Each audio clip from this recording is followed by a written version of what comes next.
Hello, welcome to Inside the Birds pregame live, presented by Ocean Casino Resort in Atlantic City. It's the exclusive Jersey Shore resort of Inside the Birds. Can the freight train known as the Philadelphia Eagles get to 6-0?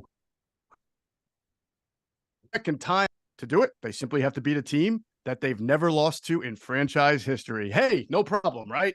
I'm Geoff Mosher, alongside my co-host Adam Caplan, and joining us, as always, is former Eagles wide receiver Jason Avant and our tape breakdown guru Greg Cosell. Fellas, this game sure looked enticing months ago when the schedule came out and we saw Aaron Rodgers versus Jalen Hurts. Well, now it's enticing for other reasons as the Eagles attempt to make history today. No Eagles team has ever started 6-0 in back-to-back seasons. In fact, last year's 6-0 team, which actually went to 8-0 before losing to the Commanders on November 14th, was just the second 6-0 team in team history, 6-0 record in team history. And as we look closer, only 10 times in NFL history has a team got off to 6-0 starts in back-to-back years. The last to do it was the 06-07 Indianapolis Colts, led, of course, by Peyton Manning. That team actually started 6-0 3 straight years, 05, 06, 07. And that was only matched by the greatest show on turf Rams, who were 6-0 in 99, 2000, and 2001. So let's start with this. Adam, right now, we nitpick on wins and we wonder when the Eagles will lose a game, and you hear fans are worried about red zone offense or things like that. I don't think people understand and appreciate how rare it is to be 5-0 for the second straight year and chasing 6-0 yet again. When we hear people talk about the Eagles, it's like, well, they haven't reached their peak yet, or they haven't done it. Isn't it? It's pretty amazing what they've been able to do here for 2 years, yeah. No? Yeah, no doubt about it. In fact, the last time Hurts lost a game that he finished and started, it's nearly 2 years. So it's on the road we're talking about it. It's really remarkable what they've done. And talking to other teams, they have such an appreciation for what the Eagles do. I don't know. I don't want to call it competitive jealousy. They definitely see a pattern of the way they build their football team. They're very unique, as you and I have talked about, Geoff, since we started doing these shows in 2018, how they decided, hey, we're going to do it up front. We do it front to back, not back to front like other teams do. And that worked for them. And that is why, even with all their injuries, Geoff, they are still undefeated. But we know what's coming up after this week. Their schedule gets much harder. Yeah, Jason, I turned to you because I remember, being a reporter in the locker room, you being a player, and, you were on some successful teams too. And there would always be a game where you just beat a team you were supposed to beat, right? And everybody would not make a big deal of it. And players would always say, hey, in the NFL, it doesn't matter how overmatched the other team is. There's the any given Sunday effect, and a win is a win. So when you see this team that has won this regularly, 19-3, right, in the last 22 regular season games, does that strike you as just a little bit more than just your average good team? No, they have found the sweet spot in their preparation. And that's what it is. Like, they have a team full of veterans. They have a high-strung quarterback that's hell-bent on winning football games. Mm-hmm. And he's a savage competitor, and he wills a lot of times the team to wins. You need some fortune in situations like this, but ultimately, I think that it's the quarterback, and the quarterback has a laser focus and approaches the weeks as its own entity, and he plays extremely well for the most part, and doesn't do things that's going to stop them from winning games majority of the time, which is 90+% of the time. And that's the winning component to it. And when you have Jason Kelce, that's getting you into the right looks when it comes to offensive front, and you got a veteran defensive line, defensive presence. I think that's the winning formula. The winning formula for the Eagles is how many people that are willing to come into the organization and fall in line. Because this team hasn't always hit on draft picks, but the veteran presence have been able to steady the Eagles' culture when outside influence could damage it. Sure. To your point on Jalen Hurts, Jason, the last time he lost a regular season road game that he started was nearly 2 years ago. Ironically, in the same stadium they'll be at today. Of course, that was against the Giants, but that was November 28th, 2021. And Nick Sirianni going for his 17th road regular season win. He is 16-4, which is an 80% road clip, and has not lost back-to-back road games in his career yet, which is just sort of amazing to think about when you put it all in perspective. And again, how hard it is just to win on a week-to-week basis. That was the Jalen Reagor drop game. Yes. Yeah. Wait, hold on. That game. There were two. That game. Yeah. there was the sideline one and the goal line one. But yeah, yes. yeah. Yeah, no, it's crazy because that seems like forever ago. We have a great show today. We are going to break this down from A to Z. A lot of injuries that we're going to get into. That's definitely going to impact how this game goes. While you're enjoying the show, please share and like it on whatever platform you're watching it on. If you are a YouTube watcher, please hit that subscribe button. We greatly appreciate it. If you submit a question for us, we'll try to get it answered live during the show. This one's going to be a really fun one to break down. We will get into the X's and O's. As always, we like to start off with a big picture view of the game. Greg, I'll start with you. When Aaron Rodgers went down with an Achilles injury, some believe that, this was the Jets. Their season's over. This was their prized offseason acquisition. You've watched them on tape, and I know that injuries will play a part in the complexion of the game today. But when you watch the Jets on tape so far, would you say they're at least more formidable, even without Aaron Rodgers, than maybe some had thought when they predicted, that's it, we got a one-win team here now without Aaron Rodgers? I don't know, Jeff, if I'd say they're formidable or more formidable. I had to choose that word carefully, by the way. Yeah. I think that Zack Wilson is, to be kind, very up and down. He was better 2 weeks ago than he was last week. My sense watching Zack Wilson is they probably tell him, if you don't see your primary read right away, check it down, because he really doesn't see the field particularly well. There are times they design plays that are there. They get the right route versus the right coverage, and he simply doesn't throw the ball. He must just not see it, or it doesn't register, it doesn't process the way it's supposed to, and he ends up checking it down. I think, to be honest, if you watch him carefully, they're at the point where they simply hope that given certain situations, he simply doesn't turn it over. We'll get into this more, but they must find a way to run the ball. Now, they're not going to run for 200 yards. We know that, but they must find a way to have some kind of minimal sustaining element with the run game. And we'll get into Breece Hall, who's a very, very talented back. But when all's said and done, offensively, they can be, as Adam likes to hear me say, they can be a bit of a tough watch. Hey, I had a feeling that phrase was going to pop up. You didn't want to use Rodney Harrison's language there to describe Zack Wilson? You tried to. What did Rodney say? I think I heard it, but I forget.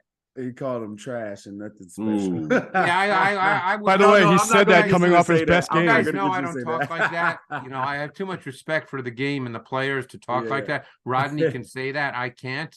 But I'm just evaluating the tape, and Zack Wilson is, up and down. One of the main things with quarterbacks, and this is what you try to find out even when you evaluate college quarterbacks, and it's one reason why some guys who don't have quote unquote great physical traits, not that we're going to get into a discussion of Brock Purdy here, but it's one reason why some guys who don't have great physical traits can play, because they just see it. Don't forget, when you take the snap, defenses often change. You have about a second to figure out what's going on. That's a trait. That's not talked about very much. That's a trait that, beyond just having a big arm or the ability to run around.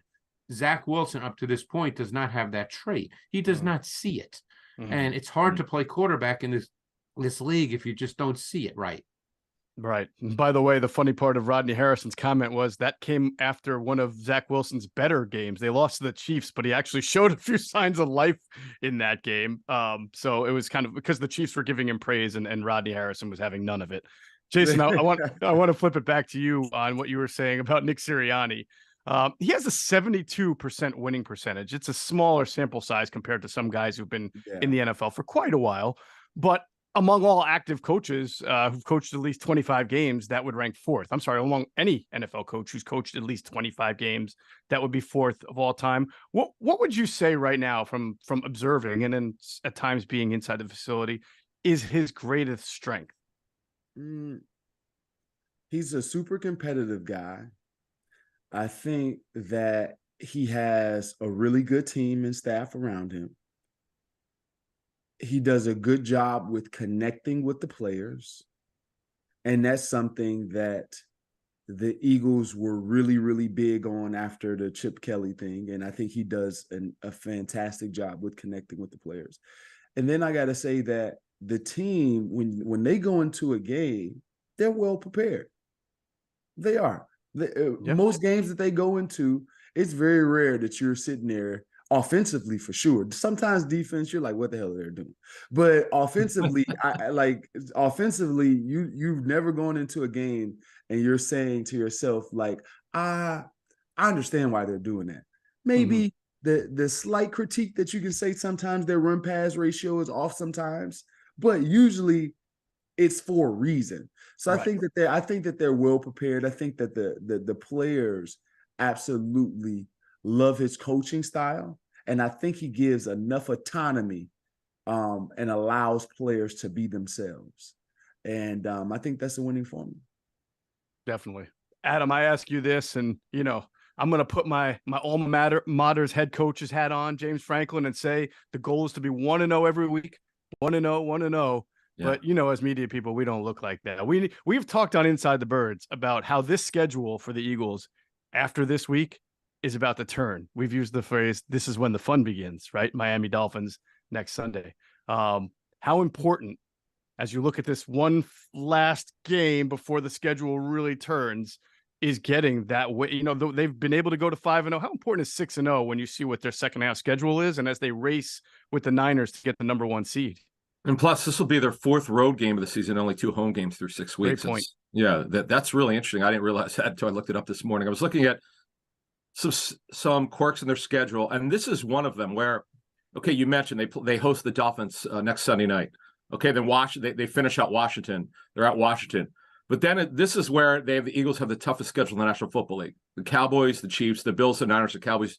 The Seahawks are actually pretty good. So it's not that we don't know the Eagles are a good team. They obviously are. But because of all the injuries, and we're going to get into that, we have additional information on some of these injury situations.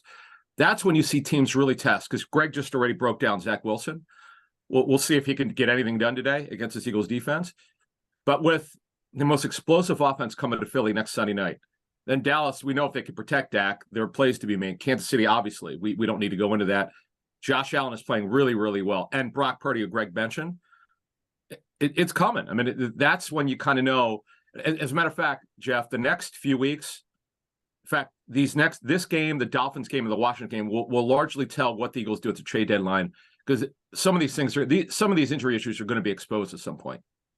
Yeah, definitely. Well, that's a good segue as we get into the injuries, because I prematurely said in our post-game show with Clay Harbor last week that the Eagles accomplished both of their objectives. They won and they stayed healthy, because we didn't see anybody leave the game with injuries. But as it turns out, a couple of guys were banged up, and then in practice, there were some more injuries. So we'll get into that right now as we get to our injury report. The Eagles remain without their nickelback, Avante Maddox, who's been sidelined indefinitely after having surgery to repair a torn pec. They're also still without right guard Cam Jurgens for the second straight game. They've got at least 2 more to go with him, as he is on IR with the foot sprain. And added to that list this week was safety Justin Evans, who again came out of the game, we thought okay, but is now on injured reserve. He'll miss the first of at least 4 games today with a knee injury, and joining him is wide receiver Quez Watkins on IR, who's been battling a hamstring injury. So now Watkins and Evans will miss the first of at least 4 games, as they're both out on injured reserve. Also out for the Eagles today, this is a big one. Rookie defensive tackle Jalen Carter sprained his ankle in practice, not able to go. And cornerback Darius Slay, another one of those guys who we didn't know about coming out of the game, but he has a knee injury and will not be able to play today. So that is a significant number of pieces of defense that will not be able to play. Jalen Carter, Adam, he dealt with an MCL and an ankle injury, last year at Georgia? Is that accurate? Yeah, so we were looking into this because the ankle happened in practice. In fact, the Slay situation was odd, so we wanted to know what was going on, and we looked into it. So he had an MCL sprain last year, and he had an ankle injury, which we were told lingered several weeks. Now, we don't know if this particular ankle injury is related to the one that he had last year, but we're going to obviously keep an eye on this situation. And then, look, it's good that Fletcher Cox is back from his issue with his back. That's good news. People were laughing. Was he in the Phillies locker room, Jeff? Is that true? I didn't see it. Yes, he was not dancing on his own. He was dancing with there. the Phillies in the locker room. Okay, so he he's was fine. there. Okay, yeah, he's fine. But now the rotation changes once again. Cox is back. He had played up to the game that he missed, the most snaps of any Eagles defensive tackle, which we were not expecting. Obviously, coming in this season, that's been a really nice story. But this puts now Jordan Davis and our guy Milton Williams, who's been a great story of development. Those guys will have to play a lot of snaps, and we don't know yet about Marlon Tuipulotu. right. That will come out later with the inactives, but of course, Moro Ojomo did see a little bit of time last week, so he may be able to be up again with Jalen Carter out. As far as the offensive line and Cam Jurgens, right guard Sua Opeta will continue to replace him. Thought he played well last week in Jurgens' absence. He also had some help, so we'll get into that later in the show. Bradley Roby, who came in to play some nickelback in the second half especially, and was a big part of the win last week, was signed to the 53-man roster after Justin Evans went on IR, so he will continue to help fill the void left by Avante Maddox. Adam mentioned the Fletcher Cox, who was out last week with a back injury, had an epidural. He is back today and will help fill Jalen Carter's void, of course.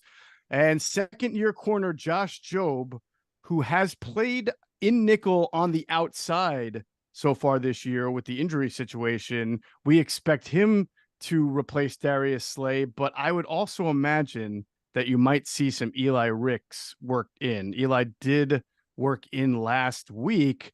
They were sort of working him and Mario Goodrich in based on, I guess, down and distance or run versus pass. So he was able to get some time in, and we might be able to see him today. But Greg, if we get a longer look at Josh Jobe today in place of Darius Slay on the outside, you've said a couple of times you felt that, you know, he's a first-year player or a first-time player getting some experience, but you've liked the tape so far? I think his tape's been okay. I mean, he's a certain kind of corner. You know, Jay and I have talked about this. He's a press man corner at his best. He needs work in off coverage, which is not surprising for a lot of young players. When I watch college tape, you see a lot of corners that they want to play press, and because there's a lot more that you have to deal with when you play off in terms of techniques and reading routes and splits and all those things that go into playing off coverage. So he clearly needs work there. You know, I think they found out that Bradbury really could not play in the slot, and that's why last week, you know, Jobe really didn't play any defensive snaps because they needed Bradbury on the outside because he can't play in the slot, and that's why you saw Roby, who got the most slot snaps a week ago, followed by Goodrich, followed by Ricks, but Goodrich is obviously out of the equation. So it'll be interesting to see. You know, Ricks and Jobe could certainly rotate on the outside. You know, Ricks has a lot of length to him as well. He's another press man corner predominantly. They're somewhat similar. Obviously, they both played at Alabama, not at the same time.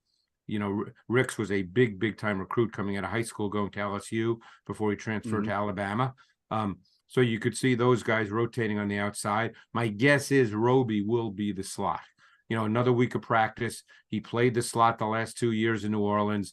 He has a ton of experience there. He can fill all the roles that are required of a slot corner. You saw how much he blitzed last week. He certainly can do that. I would imagine that'll be part of the game plan today versus Zack Wilson. So I would expect Roby to be the predominant slot corner. All right, let's flip the script a little bit here and talk about slot receiver, Jason, because with Quez Watkins now on IR, we all anticipate Olamide Zaccheaus to be the Eagles slot receiver and take that role. When he was playing 2 weeks ago and the week before, he was coming up with some pretty big catches, a touchdown, a big third down catch. Do you foresee maybe a turning point here as he takes the reins for the next 4 weeks? Maybe a situation where he doesn't give that slot job back to Quez Watkins, even when Watkins is healthy?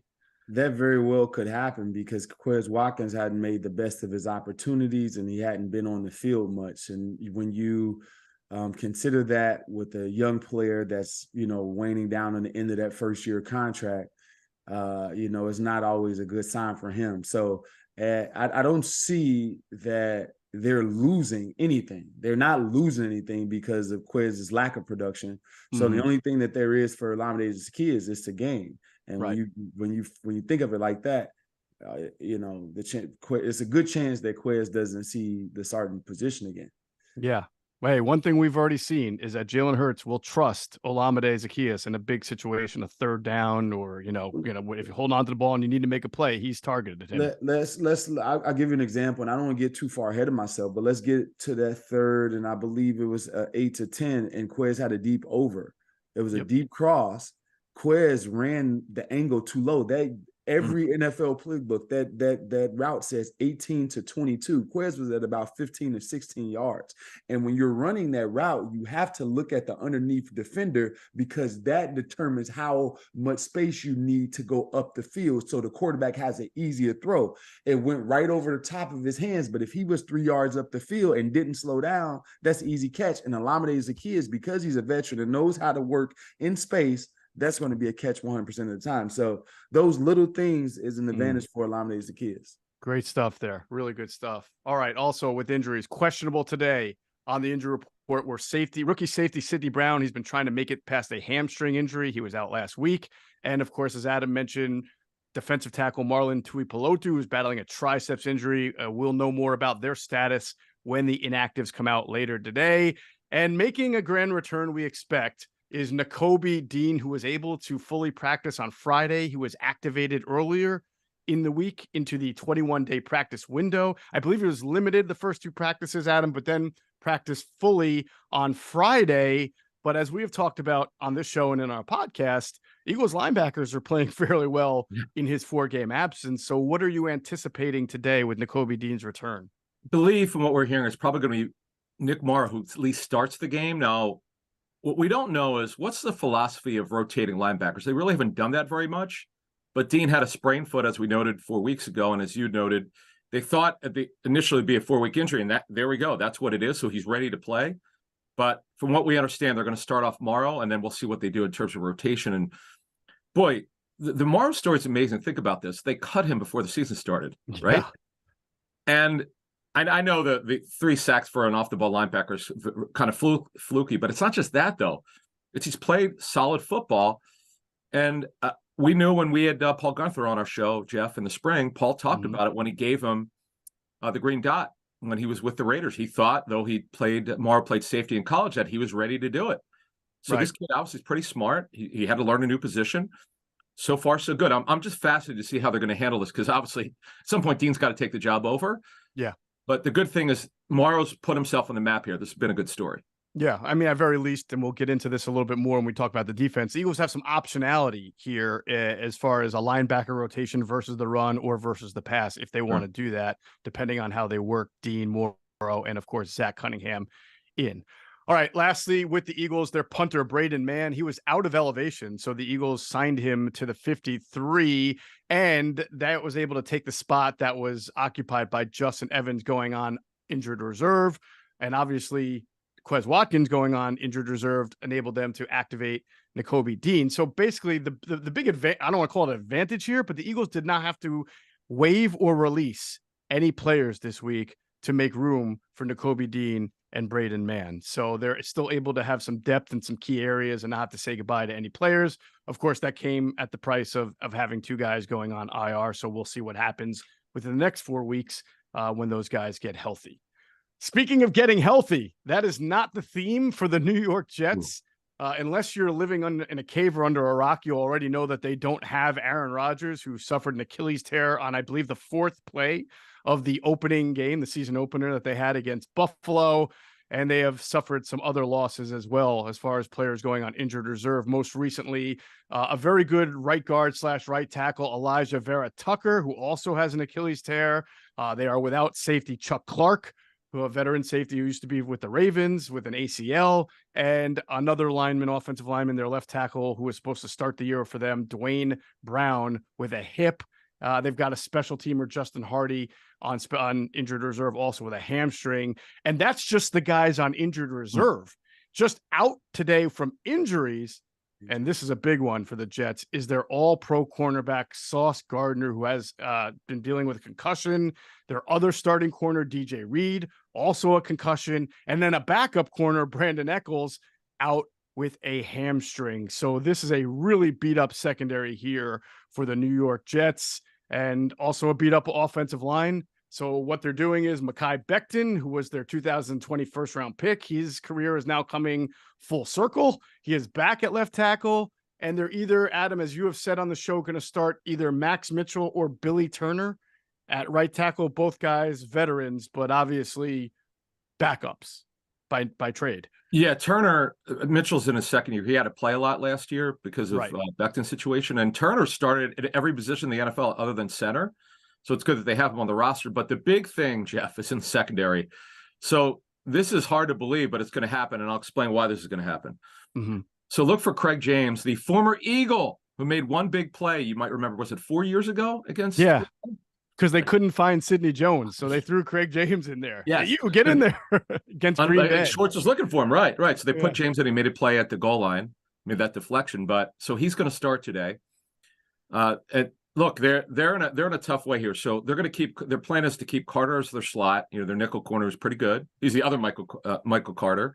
Mm-hmm. Bryce Hall will start the other corner. He's in the final year of his rookie deal, who was a starter some years ago for them. And they brought off young journeyman Tay Hayes, who's now with his 9th NFL team in 5 years. That's it. They've run out of corners. Those are the 4 guys you're going to see today. And then, of course, the safety, right, is Tony Adams, who replaces Chuck Clark. Right, and Adams took over the starting job at the beginning of the season because Clark tore his ACL in August. But this is, right. See, it's funny. When we first came into this game during the week, we didn't know about Sauce Gardner's situation. In fact, Sauce Gardner told the media he felt fine on Wednesday. They listened with an illness at first. Then yesterday, because he wasn't feeling right, he had concussion symptoms, so they changed it to concussion, so he obviously couldn't play. And this is a tough thing from a game planning standpoint for coaches because they didn't, as of Friday, they thought he was going to play. Now he's not. And Jeff Ulbricht's their D coordinator. This is a really tough deal for them. And obviously the Eagles now know about this. So I have a question for Jason. When your coaches know about these things in their Saturday night meeting, what are those like when you're a position player? What do they tell you when your role could change? You talking about from the guy that's maybe in front of you and he goes out, or are you talking about like when we hear about a guy going out? But both. But give us both. Yeah, anything that could give us insight on like that. It definitely changes. It changes your. You should always prepare, but it's always a different preparation when you know that you are playing. And so there's been games that that's a sudden change situation where somebody gets hurt in the first 2 plays and you're up. So your mindset has to change, especially if you're a third or fourth, receiver. You're practicing because there's not enough time to practice in the NFL anymore. So you're practicing your play. So if you're a nickel guy, you're getting, or zebra guy, you're getting the third receiver reps. You're not getting reps in different formations because of the lack of practice time. So remember, these guys are not seeing the defense in that situation from a receiver. So you're going over all the possible plays and cramming all of this information, hearing it from a different perspective. Because when you hear a play call, you hear red right slot, 300 flanker drive, zebra checkers, halfback burst. You're listening for your portion of the play. Now it's a different portion you have to hear. So it's a completely different thing. Because you got to realize, where am I in this situation? So you're going through all of that in your brain, and from the other perspective, when you hear Sauce Gardner's out, you're like, oh, we got barbecue chicken out there. These dudes kept 9th NFL team in 5 years. Like, yeah, let's go after him. That's the guy that we're targeting. That's what we're thinking. If you're Devontae Smith, you're AJ Brown, you're like, yo, this is my Pro Bowl game. I can make up for a lot of bad games in this game. Hey, come on, you didn't really care about 200 yet. That wasn't really your big deal, right? No. But it depends on where you are in the formation, right? Because if I'm a zebra, I know that at 200 jet, they're not going to, I may have a hot or something. Right. That's the only reason you got to know that. Yeah. Yeah. But when you're outside, you're like 200 jet. What? Yeah. You don't care about the protection when you're outside. Yeah. Good old jet protection. Greg, real quick, anything jump out to you about some of these names in the Jets secondary who've had to play, whether it be Tony Adams, whether it's going to be the Bryce Hall, who's started a bunch of games for them in the past, I believe. Yeah. He started before they got Reed and Gardner. Right. He's a Virginia kid. So Bryce Hall is long. He's athletic. There was a time before they got Gardner and Reed. Obviously, they didn't think he was worthy of being a starter, but he's got starter type physical traits. Mm-hmm. So he's, at least he's a long athletic player. In all honesty, I know nothing about Tay Hayes. I know he's from App State and he's small. That's all I know. Okay. Tony Adams has actually played well at safety for them. In fact, he's played well enough to hold off Ashton Davis, who was a third-round pick in 2020, who a lot of people thought would come in the league and be a really nice player, but he has started ahead of Davis. So Adams' tape is pretty good. Their safeties are good because Whitehead's a very good player as well. But it's just the corner position. I mean, and now you're going up against, A.J. Brown and Devonta Smith, and you got some issues, and we know that the Eagles will attack that without question. So that's a major concern.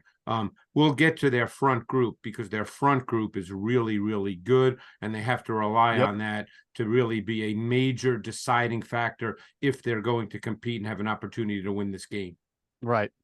Making matters worse for the Jets, by the way, someone who popped up on their injury list this week was the rookie wide receiver / return specialist, Xavier Gipson. He was added to the list. He's questionable today with an ankle. I believe that is the guy who returned the punt against the Bills in the season opener. And he's played some snaps on offense as well. Yes. Okay. All right. So Jets very beat up, and they have to play a team today that they have never beaten in their franchise history. The Eagles are 12-0, and they will look to go 13-0 all time against the Jets. And if they get another defensive effort like they did in the second half against the Rams, hard not to see that happening. It was hard to see the Eagles winning the game the way they did and having that second half shutout, the way the Rams opened the game, 75 yards to pay dirt twice on their first 3 possessions. So a lot of factors to get into with that. I want to start with the slot position because what the Eagles did, what they came out with is not what they finished with. They came out and they basically played 3 different players here in the slot. They came out of a combination of Mario Goodrich and Eli Ricks playing in the slot, even though they had activated Bradley Roby for the game. Now, it looked to me in retrospect that they were playing Goodrich on maybe run downs where they thought they were running and Ricks when they thought they were passing. But either way, the Rams moved the ball very well in the first quarter and first half on the Eagles defense. Second half came around, and then we started to see Bradley Roby settle in. So, Jason, I will start with you. When you look back on this and having played in the locker room and understanding coach's mentality, what was the behind in your estimation that rotation of Ricks and Goodrich to start and then ultimately going to Bradley Roby more?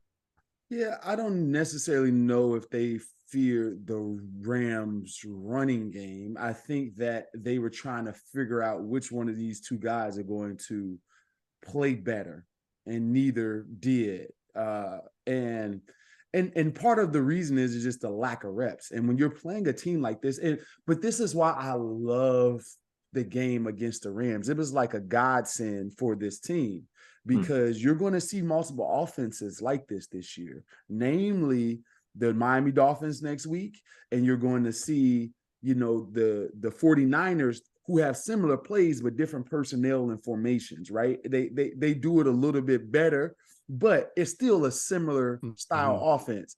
And you have to pass a lot through. This is not a game and a team that you play with a younger player because it's a lot of information to decipher right in front of you because they're constantly doing this, right? And when you're doing all of this, woven type of plays where guys are switch releasing and they're adding motion to it, you have to know your keys and know what you're looking at and then be able to communicate. And the younger guys didn't communicate effectively with their counterparts. The guy that's next to him saw a lot of, and then the defensive coordinator allow formational matchups to expose them. There was a lot of times in the first half where Cooper Kupp ended up on Anthony Morrow. Those type of things can't happen, that wasn't a great game plan, but the younger guys just didn't pass off communication well and understand what they were seeing. Sure. And obviously that got better. Something clicked in the second half. We'll talk about that. But Matthew Stafford in the first half was 12 of 17 for 147 yards, 2 touchdowns, a 136.2 passer rating, 71% completion.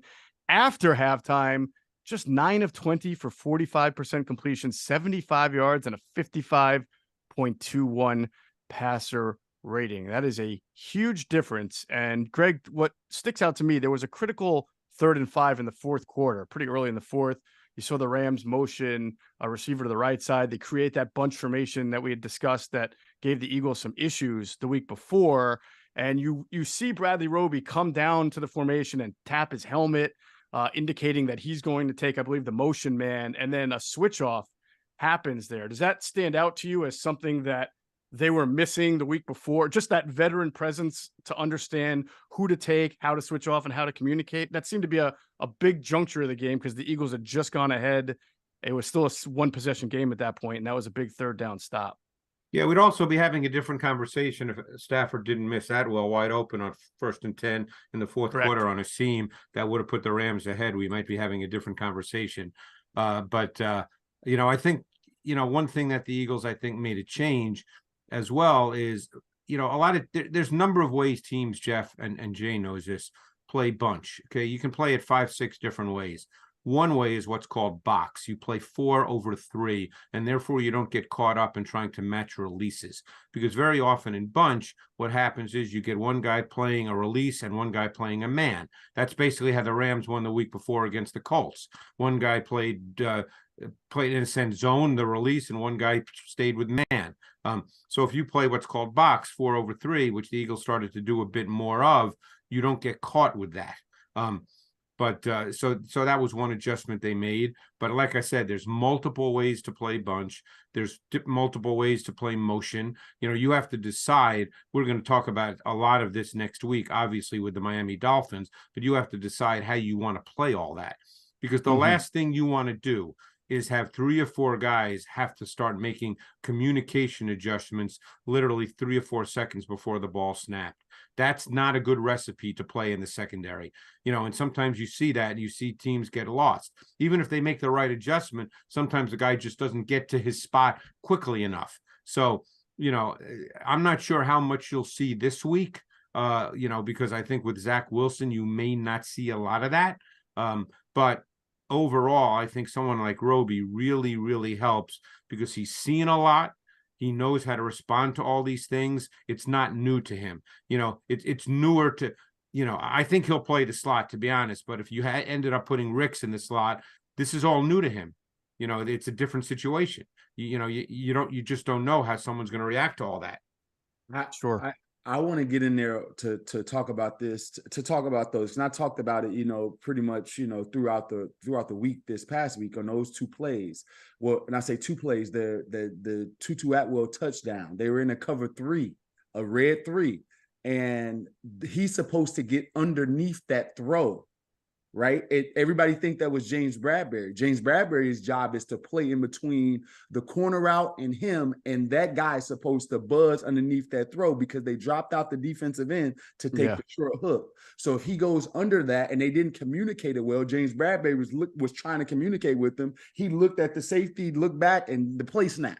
Right? And then so when you see that 3rd and 5 come up, Bradbury comes in motion. He doesn't even have to communicate because right away, Roby goes out and says, I'm going to play top coverage. One of those ways to play a bunch is top. And what top is that I'm going to take the second guy, the underneath guy, and you take the guy that comes off first.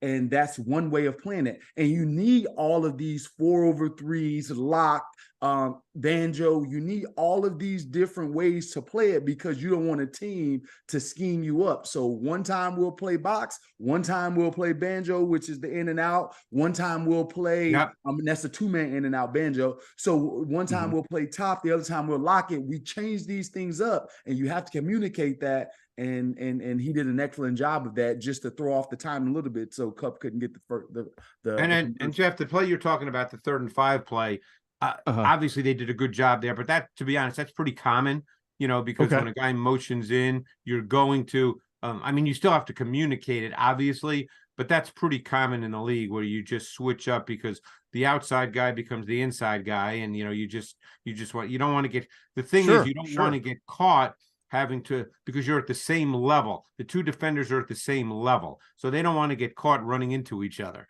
So you just want to communicate it. And again, I'm not saying that. But Greg, I thought it stood out because I think the week before, that play where both Bradbury and Slay were defending the same guy while forget which Washington receiver was wide open, right along the right side. It sort of reminded me. That was the Dyami Brown play where for 35 yards they got stuck. They made a communication mistake. But that was a different situation than this particular play. Okay. Yeah, but I mean, it's still a communication issue, but it wasn't the exact same situation. Gotcha. No, that's what I was getting at. The whole communicate. It seemed much better communicated this time around. Yeah. Adam, how surprised are you in general that Bradley Roby signed off the street? I know he was with the Saints in camp, but it had been a couple of weeks now. Was going to play as much as he wound up. I think it was 45% of the team's defense snaps. Well, he actually, when he was asked in the locker room after the game, he was not expecting to play that much. What I think happened is what we kind of thought coming to the game. Ricks is really not a natural slot. Goodrich, they've tried him there. They've cross-trained him. He didn't play very much after the first quarter. And they went to their next best guy, and that was Roby, and he held up. In fact, if you remember, Roby was the only player leading up to last week's game to work out for them on that Tuesday. Workout went well. They signed him. He was there for practice Wednesday, Thursday, and Friday. Went for the walkthrough, and then here we go. He's now their slot corner. Now, that does not stop them, we should make this clear, from adding somebody at the trade deadline. In fact, I would be kind of surprised if they didn't. Because right now, if Roby, who's now 31 years old, if something happens to him, where are they going here, Jeff? Where are they going? I mean, that's a great question. Great week one, and we'll see what happens today.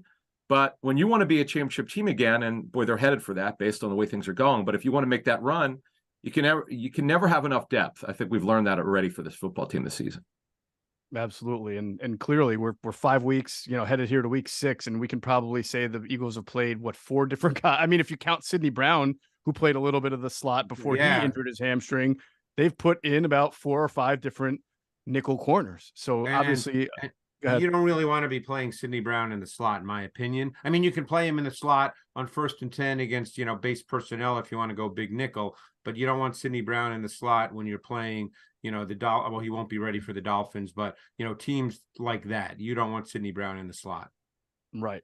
Yeah, definitely. And we'll see if Sidney Brown is even active today. One thing that's clear is that, the Eagles went into this year expecting real stability on the outside of their cornerback. They brought back James Bradbury. They brought back Darius Slay in sort of the weirdest contract negotiation in the history of the franchise that I've ever seen.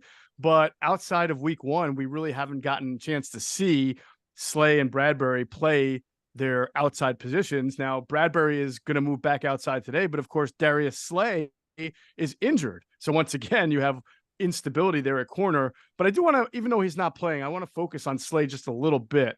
We all saw him get beat by Cooper Kupp. And I know, Greg, you've talked about Darius Slay's play the last few weeks, not necessarily being the Slay that people have been accustomed to. What have you seen there? Yeah, I'd actually, if I could, I'd like to throw this to Jay, because I don't think and the Eagles are 6-0, so it's very easy for people to say, hey, there's no problem. 5-0, 5-0. 5-0, excuse me. But that's not the way coaches think, as Jay knows. They're always working to get better and better and better. And, they don't come in on a Monday and say to the players, hey, guys, easy week of practice, we're 5-0. It doesn't work like that, as Jay knows. I don't particularly think, Jay, that Bradbury and Slay have played particularly well this year overall. Now, it hasn't hurt them as far as a loss, obviously. But, where do you think we stand there? I mean, do you think this is a concern going forward? I mean, they're obviously going to play, maybe not today because of the quarterback. If it was a different quarterback with Garrett Wilson, we might be having a different conversation, because Garrett Wilson is a big-time receiver. But, they're going to start playing teams that can put out quarterbacks and receivers that are pretty impressive. Is this a concern in your mind? I don't think they've played particularly well based on just watching the tape. Well, let's address each one individually and not all together. Bradbury's never been able to run great, right? So teams automatically view him as a guy we can throw at. at high volumes, right? Just from what other players say, other interviews, what the tape says. They say we can actually throw at him at high rates. Darius Slay this year has given up a lot of plays that we are not accustomed to him giving up. So now there's questions. And then I had to go back and I say, hey, what do I do to break that down? Some things that you're seeing with Darius Slay is out of position because guys inside of him, like the Cooper Kupp play, like those are long corner routes. He's in a position where he's not used to being in, right? And then against, Terry McLaurin, those long drags across the field. When you got a guy that runs up, 4.41, 4.37, whatever it is, and you're dragging him across the field, I don't care if Deion's out there. Eventually, he's going to be able to get in, especially when you're running through traffic. Now, the ones that Darius Slay is giving up when there's one-on-one slants and one-on-one individual routes, that's the shocking part. I believe that Darius Slay, with his skill ability, I believe that he's going to be able to recover. Bradbury is going to have to figure out a way to be in off coverage a little bit more and keep the ball in front of him and not, I just don't think that he's the best when it comes to pressing people. That's just me. And well, what's interesting, Adam, is to parlay off that, both of those guys signed 3-year deals this offseason, I believe. Yeah. And they're not those 3-year deals that's really 1 year, right? They're both 3-year deals with guaranteed money in, I believe, years 2 and 3 in them. So it's not like one of those things where if it really hits and not good, that, okay, next year you're on, 2 new started corners with no penalties. It's actually right. It's actually 3-year deals with 2-year structure, which means they can get out after 2 years. The guaranteed money runs out after the second season. So they're locked in both, for right? 24. Yeah, both of them. Yeah. They almost did exactly the same type of deals. So a little bit of difference, but not much. And also we need to mention this because this could come into play today. The Eagles right now have Terrell Edmonds. We're going to go to safety just for a second here since we're talking about the secondary. You got Terrell Edmonds, who was benched last week in terms of defense. He only played special teams, okay, but he's healthy. Yes. Blankenship is healthy. They did not move up Tristan McCullum off their practice squad. So right now they clearly think Sidney Brown will be available because how in the world could you go into a game with only 2 safeties? Now, Mekhi Gardner was active. He was elevated for this game. Give him depth at safety at corner. Now, we don't know if he took any safety reps. We were not aware of that. But, Jeff, they don't have any depth at safety today. This is yet another position in the secondary which they need to address going forward. Yeah, no doubt about it. Hey, Greg. I just wanted to say this with Darius Slay. Could he been hurt? And that's the thing, because Darius Slay can run. That's one that's one attribute that he's always had that's been, a saving grace for him, is that he can roll. That play with Cooper Kupp, he looked extremely slow. Talking about that corner route last week? Yeah. Because Kupp is fresh. Let's get that. And Kupp can run. But I agree with you. I thought he looked a little slow. And I also thought he was slow to react. Yeah. Yeah. Well, that would sort of so that, to me, that says, like, you don't just drop off, right? So that says me, okay, that's either injury or he's not seeing something right, and it's causing a slow reaction. So I don't want to overreach with these games, and that's why I asked you, because I'm just looking at the tape, and that's the only judgment I can make. I'm not sitting here saying these guys can or cannot play. I think what Jay said about Bradbury has been true for years. Bradbury's never been, a speed corner. He's been a big physical corner. He played in Carolina for years where he played off coverage and he was really, really good at it. That's more his game. That's been more his game. He's not necessarily a true press man corner because you can run by him, and everybody's always known that, but he's still been a solid player.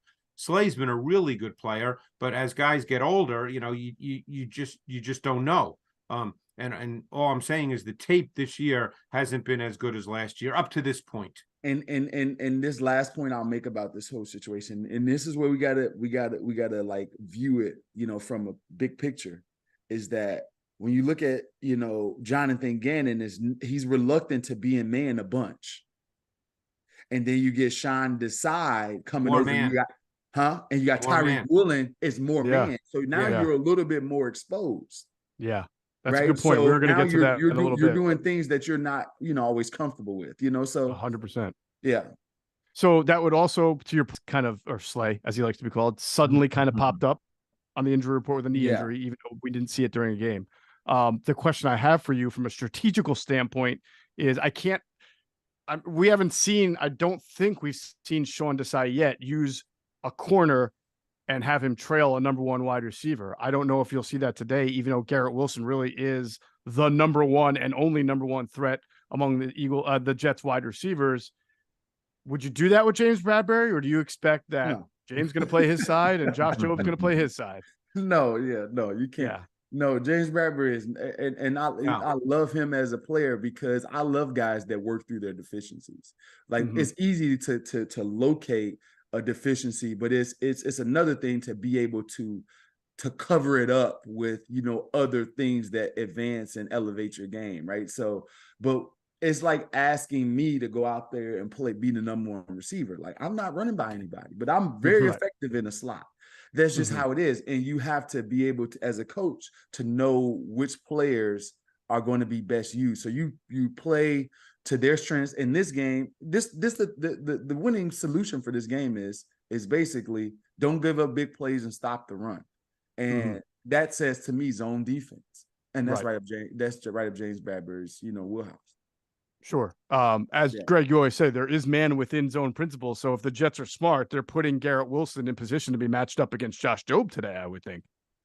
Yeah, I mean, I think they'll move him around as well. They normally do. Okay. But, as we've said, the Eagles have played a lot of man coverage this year. They're actually among the league leaders in percentage of playing man. But man's an interesting thing, like you just said, Jeff. In zone, and there's no one really plays zone that much anymore where you just go sit in a spot. Right. I mean, that's kind of old school zone. There's a lot of pattern matching now in zone where, you match, you carry, you deliver, that's the term that's often used. Rarely do you just see a straight, let's say, cover 3 where guys just go stand in a spot, so there's always man principles now in zone. So we'll see what the Eagles do today. I mean, Jay's 100% right. The last thing you want to do in this game to give the Jets the feeling that they can, stay in the game, so to speak, is give up a big pass play. Right. Maybe there's a big run once in a while because Breece Hall's really good, but the last thing you want to do is give up a 50 or 60-yard touchdown in this game. Of course. And of course, Zack Wilson, the Jets quarterback, can only make that happen if he's got the protection to do it, unless there's some kind of breakdown in the secondary. And that's a concern too. Yes. What helps the Eagles secondary is their run defense and their pass rush. They have the top ranked run defense in the NFL, and only 2 NFL teams have more sacks than the Eagles. Today, the defensive front will obviously be looking at Zack Wilson, who is 9-17 as a starter. He's lost his job a couple of times.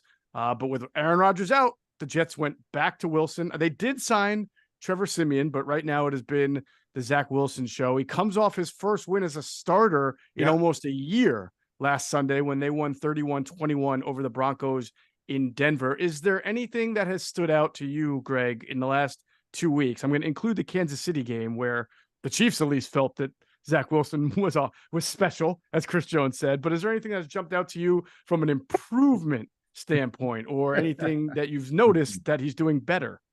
Not from last week. I thought he was better the week before. His best play last week, he hit Conklin later in the game where he actually did look left and come back right. And I actually thought that was a play where he kind of knew what he was looking at. He looked to the boundary to Garrett Wilson on the snag route at the sticks, which he could have thrown, by the way, because it was 3rd and 4 and it would have gotten him a first down. But he then came back to the field, hit Conklin on the stick nod. So you could say it was probably his best quarterback play of the game. But he leaves a lot of throws on the field, even well-defined, clean concepts that are set up specifically for him. That it's set up. In fact, I think he left one on the field, and they probably on the sideline told him on the next series when he was on the sideline, hey, we're going to call this same concept again, and it's going to be there, so please throw it. And he did, and he hit Garrett Wilson for 30-plus yards. But he really struggles to see. I'm not in the meetings, but I firmly believe that there's a lot of, hey, if you don't see it, just throw a check down. Don't stand there. He's not a late in the down quarterback. He's gonna get sacked or throw picks the longer he stays in the pocket. Even when he moves around, even though he's got good mobility and can throw on the run, he just doesn't see it really well. So, I don't think he's played particularly well. I think if you can pressure him early, you're in really, really good shape. They're going to have to try to find a way to run. They're just going to have to. The Eagles have faced the third fewest rushing attempts in the league simply because they get ahead. And teams in the second half can't run the football. They don't run it well in the first half, obviously, either, but they certainly can run it in the second half because they're behind. Mm-hmm. Jason, does Zack Wilson stand a chance today? I say every because remember, it's not just Zack Wilson. I believe if Nathaniel Hackett can scheme the Eagles up and that first read is there, you never know, especially when you have guys that are in new positions and we don't have our best players out there. So I believe that an offensive coordinator and these guys study, they want to win. They're telling their team that we never beat this team and we're at home. Like, when is it going to happen? This team will be motivated to play. I don't care who comes out there. They'll be motivated to play, and those coaches stay up just like everybody else. Those coaches put in 90-hour work weeks just like every other coaching staff in the National Football League. So I believe that Zack Wilson, definitely stands a chance with some of the guys. Now here's the thing: if we are playing assignment pure football and we're getting after him, he just has a tendency to see too much. When I say, Greg says that, and I agree with him. He doesn't see it. He does. He just sees the defensive lineman. Right. You don't want to see that. Yeah, you don't want to see that part. But he's seeing the defensive lineman. He's playing precautionary, like what a normal human being would do. He hadn't seared that part of his brain to realize I'm a football player and I'm going to get hit at some point. You have to make that decision up in your mind, and you can clearly see that he's in self-preservation mode when it comes to playing this game. And he's worrying about his physical body and not, looking at the defense and what's going on. Another thing too, it's baffling to me for a guy that takes so many sacks why he can't protect the football. Like, the ball is on the ground a bunch with him when it comes to strip sacks. It's just, I'm in agreement with Greg in this situation. I remember Tony Banks had that issue when he was a quarterback too. Man. He would get sacked a lot and he would fumble a lot. And it's one thing I think people need to understand about a quarterback too, guys. Jay knows this, is it's what's called functional knowledge. When you call a play, the quarterback doesn't have to read 6 guys. That's not humanly possible. You know what the route concept is because it's your play call, and then based on what you see, what you have to look at. I mean, to reduce it to simplest terms, when you come to the line of scrimmage after a play call, because the route combination, you're looking to see, is the middle open, middle closed, is there a blitz alert? Okay. Then you work off, your route concept as to what you read, but you're not reading 6 guys. That's not humanly possible. So I think someone like Zack Wilson just hasn't gotten a sense of who exactly he needs to hone in on when he drops back. He sees, Jay made a great point. I said he doesn't see much. He probably sees too much. There's probably too many bodies for him, where it's, oh my God, there's 7 guys. What are they doing? Where he doesn't need to see 7 guys. Yeah. Exactly. So it reminds me of what was another Jets quarterback. It was Sam Darnold, who once was, heard on a mic saying, "I'm seeing ghosts out there." So, and that's that's the term that is used. You see a lot of things you don't need to see.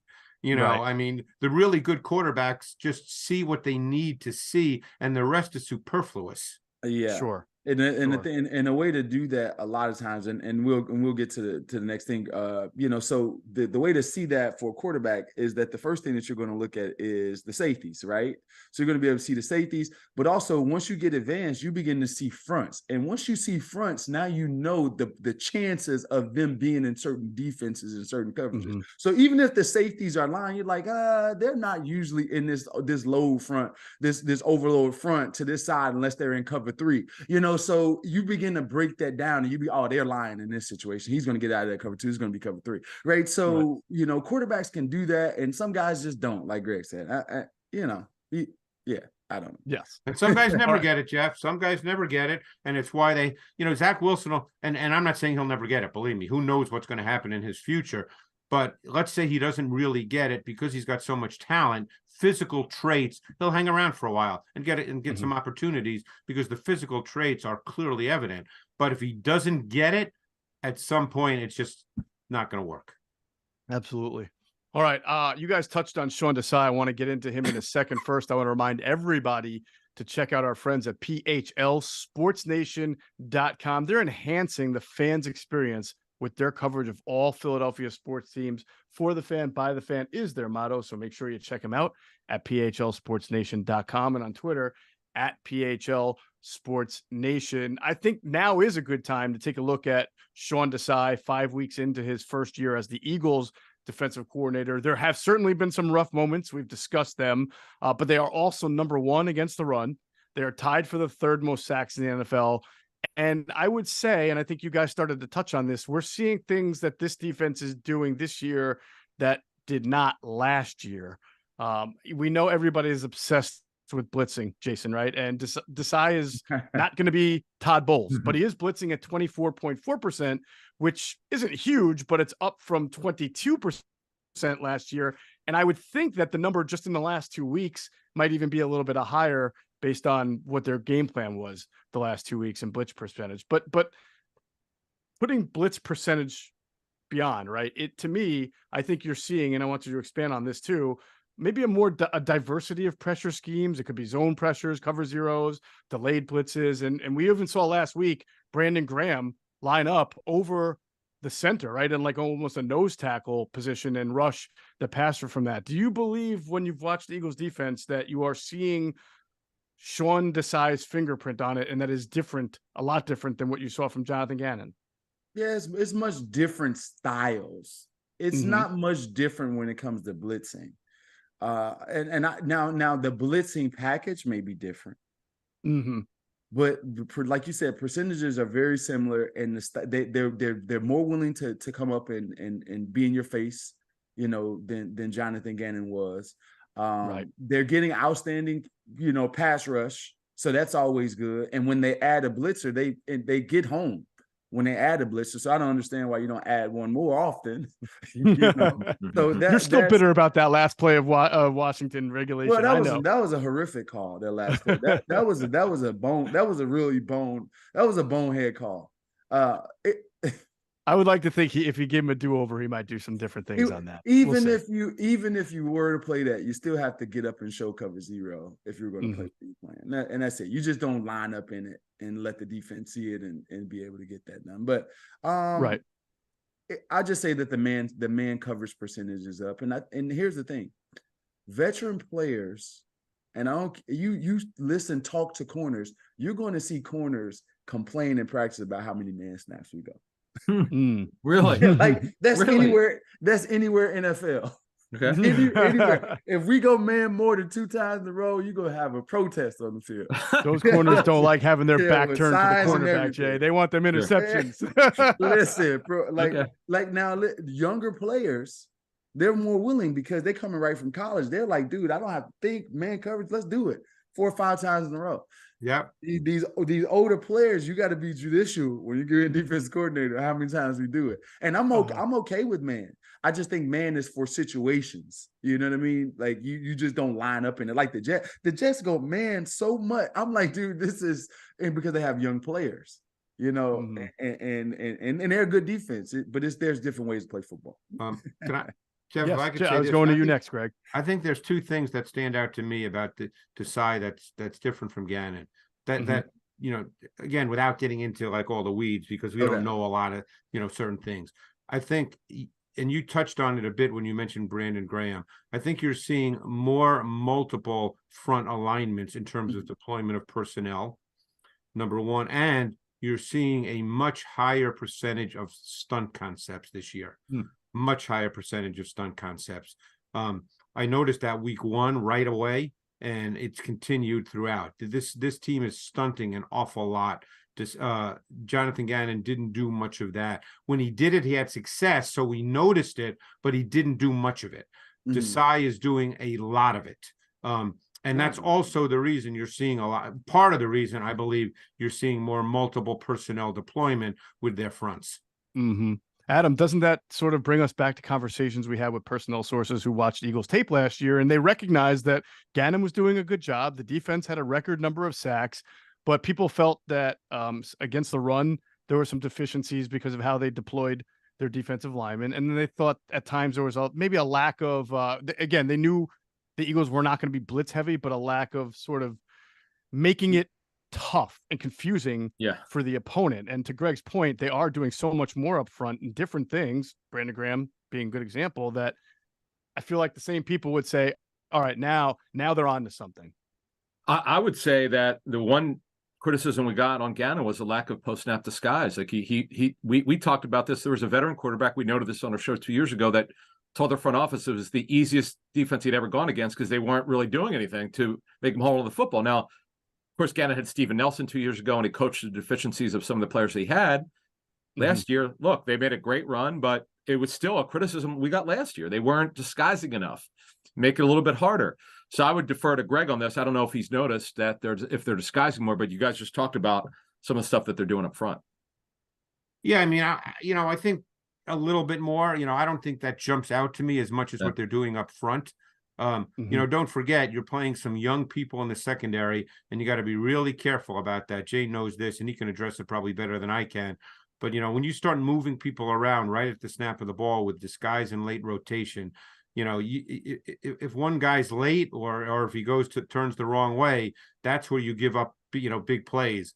And that's really, no coach wants to do that, obviously, but certainly the Eagles don't, because teams struggle to sustain offense against their defense. And the last thing you want to do is give them an easy out with a long touchdown. So you just got to be careful with young players when you do a lot of late rotation right at the snap of the ball.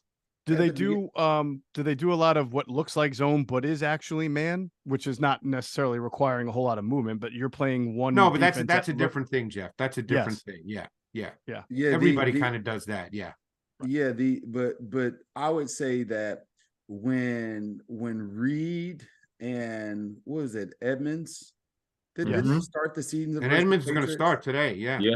Well, they started the season with Evans at safety. Yeah. And then they did not want to play Terrell Evans in week 1 or week 2. Right? Yeah. When Evans and Reed are in there together, you do see a little bit more rotation. And you saw it in Tampa. And I don't know if Evans was the guy, but you saw Reed rotate a little bit more right when the ball was snapped. But like Greg said, when you have younger players, defense coordinators are going to be a little bit reluctant, and you need speed to do a lot of these things. Yeah. I don't necessarily think that Terrell Edmonds is that guy. So when Justin Evans and Reed are there, you can disguise more. But the teams that usually disguise the best have fast players. Sure. And that's how it is, because they can get to their or veteran players. I remember talking to Steve Spagnuolo, and he told me, and obviously he's not there anymore, that when he had Tyrann Mathieu, he could do a ton of stuff. But there's not 20 Tyrann Matthews, so it's a whole different deal. Yeah. One guy, by the way, to go back to the front, the defensive front, that I don't know. It's amazing how much he jumps out watching the All-22 as far as a regular game. When you're watching the game, you see the Jalen Carter, you see the Fletcher Cox, you see the Hassan Reddick. When you watch the All-22, I don't know if you guys feel this way, Adam. Adam's guy is Josh Sweat. I just feel like I agree 100%. That's when it's the All-22 where I realize how good Josh Sweat is. Adam, he's been your guy for a long time. His story does everything amazing. Well. Yeah. I the only reason, this story's amazing. That's what I want to get to. But I just remember we talked to someone for that 18 draft and said, "Oh, he's probably going to be a one contract guy. He's got that really bad leg.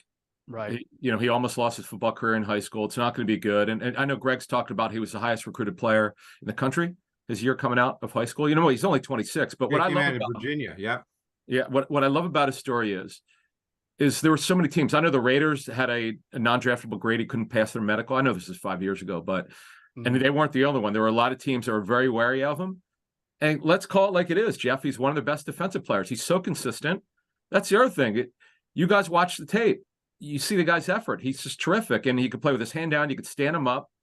They can move. They move him around. He moves inside. He plays 3 technique or 4-eye.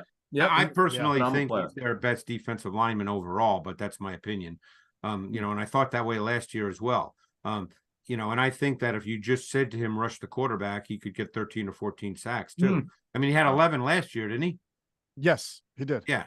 So I think he's a really good football player, Yeah. And Greg, he's pretty good against the run. I mean, I remember I wrote down a play where he kind of had to reverse course and stop either a screen or a run to the I remember the last outside. year watching tape and noticing how many times he set the edge, which is not a glamorous thing to do for a defensive end, but it's a necessary thing to do.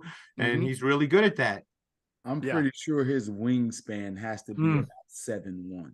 Oh yeah, it's he's one of those guys, and usually guys with super long arms that has functional strength are going to be great at setting edges because you can't get to their body. Hey, all right, Jeff. if Max Crosby is going to be the Condor, we need to coin a nickname for Sweat's got to be the Osprey or something like that because you're right, he has tremendous wingspan. Well, you know what's funny, Jeff? Well, just so you know, his arm length, I just pulled up Sweat on Wiki, and went through his pre-draft measurables. Yeah. His arm length is 34 5/8. That's really long. I was going to say 30. Yeah, anything over 33 and a half to 34 is long. Yeah. Oh, one thing you should know, Jeff, in his rookie season, the word around the coaching staff was he was a really good run defender. They had to work on his pass rush skills. In fact, that's when he would get a chance to play, which was not a lot as a rookie, it would generally be on rundowns. So this goes to your point, right? That he's already a good run defender, and now he's obviously an adept pass rusher. So this is a great story, and he deserved that contract extension he got. It's just been a great story development. Give the medical staff too credit for getting him ready, and obviously Josh himself for persevering like he has. You got to remember one thing too, and I don't want people to think I know this off the top of my head because, like I said, I pulled it up. But at the NFL Combine in 2018, he was first among defensive linemen in the vertical on the 40-yard dash. He ran a 4.53. A 4.5, that's a receiver's time. Holy smokes. Yeah. Wow. Well, he said, and I said this a couple of years ago, when I was there, because the Eagles do a get-off drill with all positions in this competition. He wins it 90% of the time. It's a 5-yard get-off drill. Defensive backs, linemen, receivers. He wins it 90% of the time. That's incredible. So, Jeff, I that's think unbelievable. If your point's great, I think when you watch him on tape, you just play after play, you go, this guy's just a really, really good football player. Very disruptive player on a front that's full of disruptive players. And I would almost argue, putting aside Fletcher Cox, who I think's played very well, obviously he missed last week, but I think the next guy on that group this year has been Milton Williams. Yes.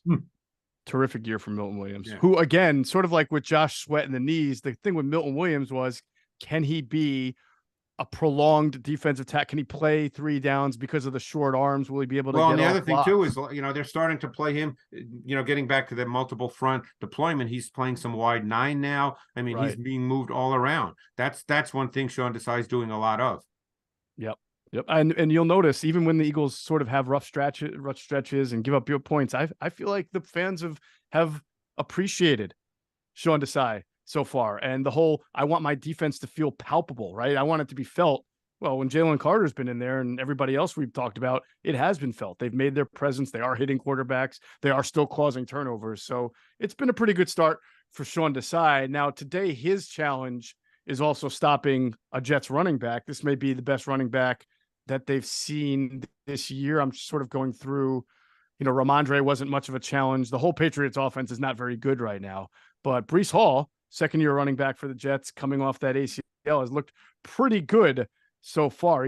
What really jumped out to me is that he's averaging 7.1 yards per carry. I think that was a little bit skewed by having a really good game last week, but nonetheless, so he's the 6th leading rusher in the NFL, averaging 78 rushing yards per game, number 1 in yards per carry at 7.1, which is the most for any NFL player with at least 40 carries. So that's a pretty high average right there. Jason, how when you watch this guy run the ball, what sticks out? He's explosive, and that's the thing that especially when he gets pullers out in front, and they were able to do that at a really good rate last week versus the Broncos. And once he's in space, he has a gear that most guys can't catch up to. So that's the thing. He does have great vision, but the thing that he's more explosive than DeAndre Swift, and that's the thing. Like when he runs, you think that he's going to house it, and that's a scary thing for a running back. Yeah, and he's a bigger guy too, right, Greg? Isn't he a little bit bigger than DeAndre Swift? Yeah, DeAndre. Breece Hall is about 215 or so.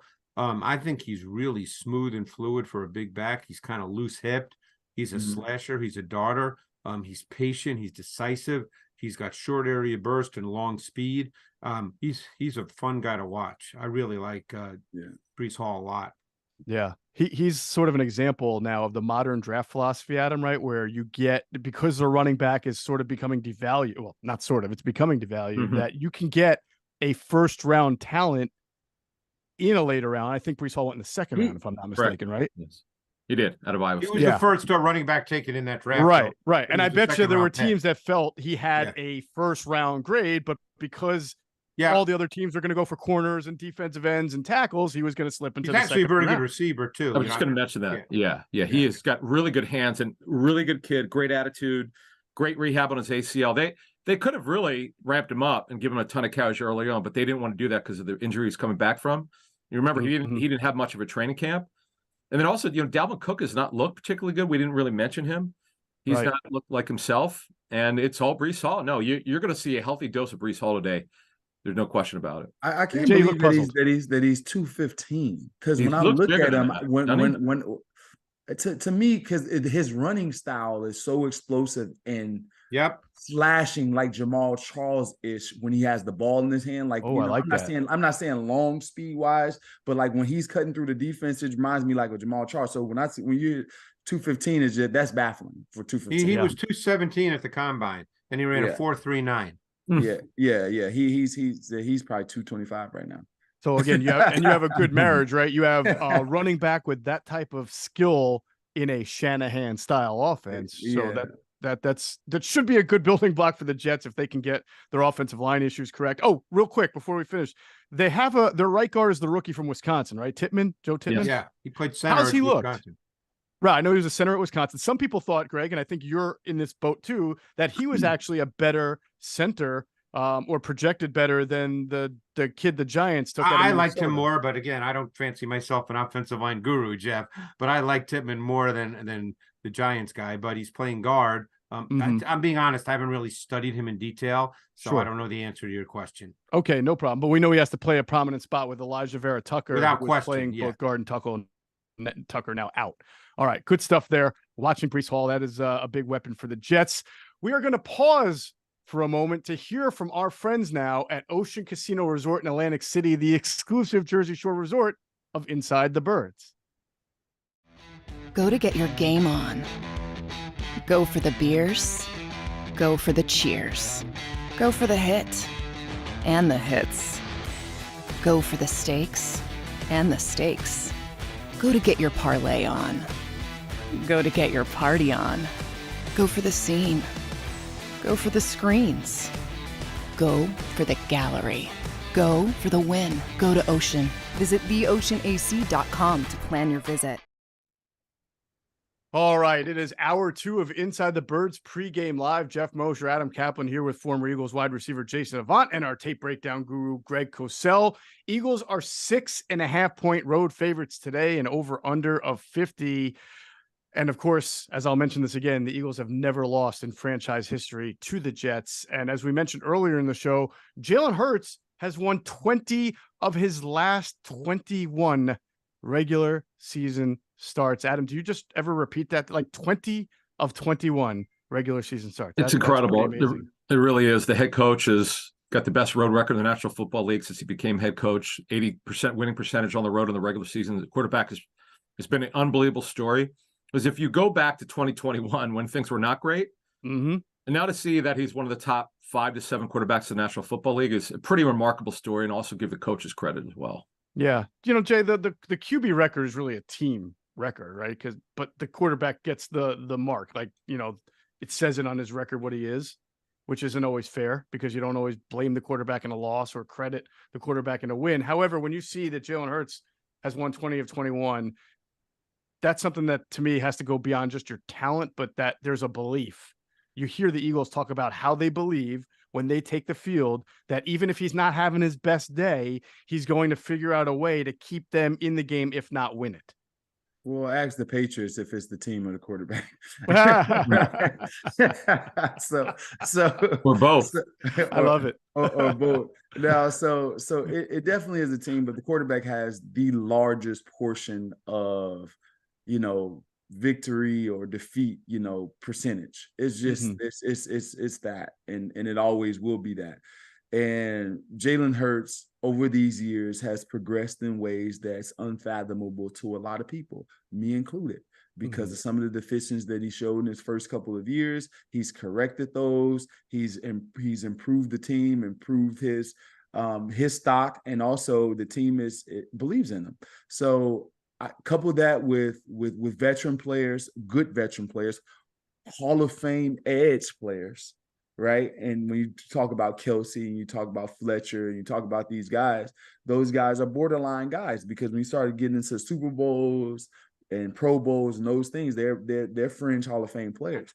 That has a lot to do with it. But Jalen Hurts' progression is definitely the biggest factor of why this team. I saw something the other day, and I can't remember which channel it was on, but it was saying that the Eagles fans should sit back and enjoy this, because this is the glory years of the Eagles. And that largely has to do with Jalen Hurts.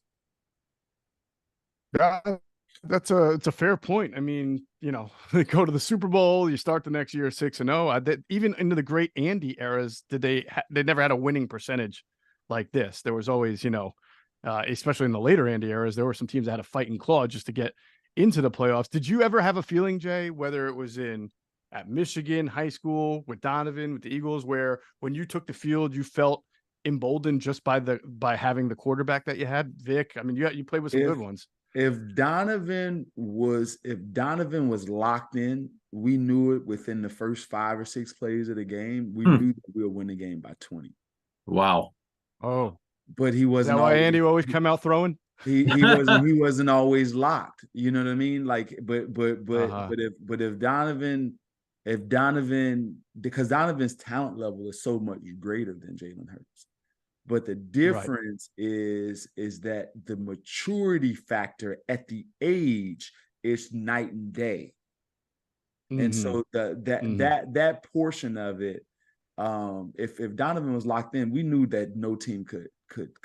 And that's why I say the quarterback, we can dance around it. Yeah, you need defense, you need to run, you need these. But when your quarterback is really good and you have solid players around, the quarterback makes a big difference. Just think about guys like, think about Garrett Wilson. Garrett Wilson will be in the top 5 receivers right now if Aaron Rodgers was playing. He has 294 yards and 24 catches in these 5 games. And just the difference happens. It's like the dude, I feel bad for the dude. Aaron Rodgers goes down. He's like, dude, there goes my Pro Bowl. There goes our chance for Jay, Jay, you said something interesting.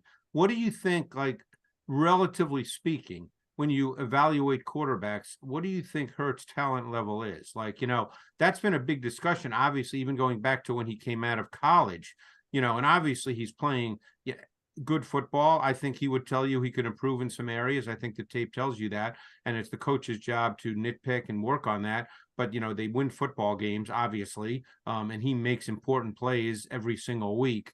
But what do you think his talent / traits level is relative to, let's say, other quarterbacks that are considered top quarterbacks in this league? When you consider, so here's the thing. I think Jalen's body of work leading up to the draft did him a disservice, because it didn't really entail all that he possesses, right? And I think the same way with a Tom Brady or whoever it may be. But Jalen didn't have offenses until he went to Oklahoma. He didn't have the opportunity to throw the ball at a high clip, to be able to decipher and grow as a passer. And we didn't know that all of this was on the inside of him. So at this stage, when it comes to, in comparison to the rest of the league, I don't see how you can keep him out of anybody's top 5 quarterbacks. Overall, like, maybe when it comes to just natural throwing of the ball, but when it comes to decision making, his ball placement this year has been unbelievable. His ball placement this year is the guys have been able to run out to catch some throws against Washington. I was sitting there dumbfounded on some of these throws that he's making. So I I don't know what his traits level can be because he's defied and surpassed everything that I've conceived in my brain on what he possibly could be. So I don't think that I can make that judgment. But in comparison to other NFL quarterbacks, I believe that Jalen's a top 5 quarterback. Well, it's funny, if I could. And that was a nice touchdown. Real quick. Go ahead, Greg. No, I was just going to say, I thought that something that really speaks to Hurts and the kind of player he's become was on the first possession last week against the Rams. And obviously, as you guys know, a lot of the first possessions, that's scripted. Okay, you come out, unless you get something totally different, or it's unique down in distance, like 3rd and 1, or it's 3rd and 18. But if it's relatively normal, it's scripted, right, Jay? Isn't that the way it works? Yes. Yeah. But I thought what he did really, really well. Everybody said, they're trying to get Goddard involved. Well, Goddard had a 19-yard screen on the first possession. Do you guys remember that? It was a wide receiver screen. He checked to that. And everybody said, they're just trying to get it to Goddard. But he checked to that because he saw what the defense was, because initially Byron Young was walked out over Goddard, and then Byron Young walked into the formation to play normal outside linebacker in their 5-2 front. And the safety stayed 12, 13 yards deep. And Jalen immediately noticed that. And you could see him, do one of these. And that to me, because those are scripted plays, and he saw something and he said, hey, I'm getting away from the script because this is going to be a running play based on everything we're seeing. And I think little things like that speak to his growth and development as well. And he's doing it, and that wasn't one play this season. That's happened multiple times, right. And even going back to the Washington game where they got the intentional grounding, which could have freaking lost them the game. He gave AJ Brown a post, and AJ Brown didn't see it. Jalen Hurts comes back and gets after him. Dude, I'm doing this. You think you can see it on TV copy? I'm doing this. And AJ Brown's like, oh man, my bad. So those are things that he's getting to that he didn't do, in yesteryear. There's times, but he has control of the offense, and his ball placement has been outstanding this year. It just has. There's also something he did last week that we were talking about that we hadn't seen, and that is the running element to his game. Last week, he scorched the Rams. He ran 15 times for 72 yards. He averaged 4.8 a carry. It was his most carries this year, and by far his most rushing yards. What do you guys suspect was the reason that game in particular called for a little bit more of Jalen Hurts as a runner? Greg? I don't know if I have a brilliant answer for that. They might have just felt the opponent, lent itself to that. I mean, very often that's the case. But I don't know that for sure. But clearly they decided that he was going to run more by design. And it certainly was effective.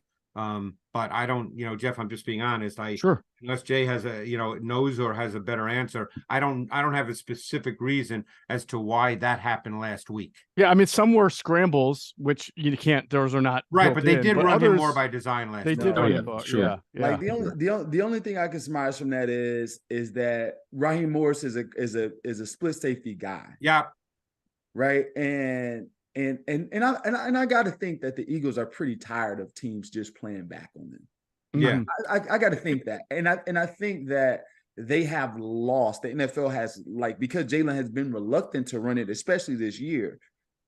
I think that they're saying, okay, we want to play our game again. And one way to do that is to have quarterback designs run so we can dictate what the defensive call is. And that's what the Eagles were very successful with last year, is that the Eagles, because Jalen Hurts had the ability to run, they were able to dictate what the defense could play. And that was no longer happening this year. And I think that they had, conversations about this leading into the game. Say, hey, listen, if we want guys to come up and get these big plays again, you're going to have to run it. And I think that was the conversation. And to play off that, guys, I think that, we always hear coaches and even quarterbacks say, well, take what the defense gives you. That's true up to a point.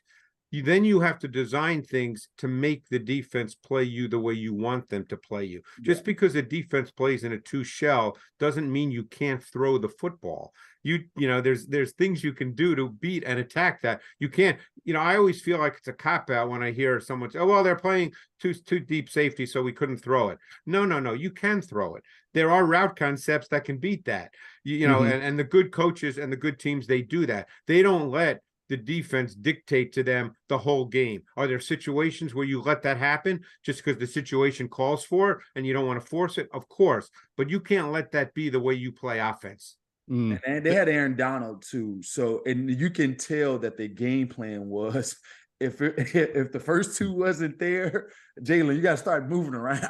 That's one of the things that I think that I could like look at the tape and be like, hey, he's a little bit more willing to leave the pocket or scramble out left and right because maybe of Aaron Donald. That was true.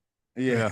There was that one, by the way, one play that stood out where I think it was a third down, split safety, and then they had both defensive tackles lined up as 3 techniques. I mean, and Jalen just took it and ran right up the middle because there was a wide open space right up the middle. So he called his own number because he saw no one might come within 5 yards of me if my guys block this up correctly. So that's probably an example of just seeing what the defense is showing you and taking the obvious yardage there in a running format for Jalen Hurts. Adam, the one thing that we know about the Jets and how they differ from the Rams was all about stopping Aaron Donald, right? Mm-hmm. The Jets have a more, would you say, diversified front of players that you have to have your eyes on? Yeah, I mean, we could talk to the guys about what they've seen from the tape, but I know from talking to the Jets, Jermaine Johnson's a kid that they really like, who didn't do much as a rookie, should have matured a little bit. He had a very good offseason.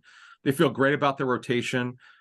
Will McDonald's a kid the first-round pick, they want to see get a chance. It's probably not going to be this year in terms of getting heavy snaps, but he's a guy that could play. They have actually, in fact, their D-line rotation is so deep that Carl Lawson cannot get on the field, and who's a highly paid defensive end. So that's going to be interesting to see how they deploy, because they were on the wide 9 too. We should mention that's Salah brought that in with Ulbrich.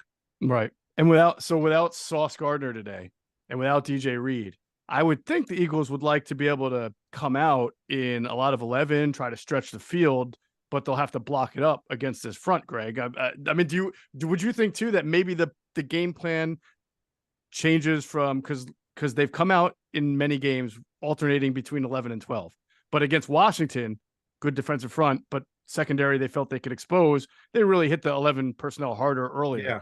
Do you think that they probably are thinking about an adjustment of that same variety today? Could be. I mean, obviously, we know they have a really good O-line, the Eagles, but this is a really good front. They do a lot of what the Eagles do. They move people around quite a bit. Adam mentioned Jermaine Johnson is having a really good season, really strong player, athletic player. They do play Will McDonald a meaningful number of snaps. He'll probably play more as his career grows. They've got one of the most overlooked, best sub-front pass rushers in the league in Bryce Huff, who's a really good pass rusher, who's been used as a spy as well in the past, depending on opponent. So you'll probably see him in that role as well. John Franklin Myers plays inside outside. Quinnen Williams is one of the better defensive tackles in the league. And Mosley and Williams, I think, will be big factors in today's game because they are probably as fast a nickel linebacking duo as there is in the league. Williams plays like he's shot out of a cannon. And Mosley's just a really good football player. And they don't blitz a lot, but when they do, they're good at it. So again, the Eagles could win this game 40-10 because of the Jets offense. But all I'm saying is this is not an easy front seven to play against. And if they start really getting cranked up, if they can beat the Eagles O-line a bit, it will have an impact on the game. Sure. Now, Jason, I always like to ask you this question as the resident receiver who has paid attention to receiver behavior and targets.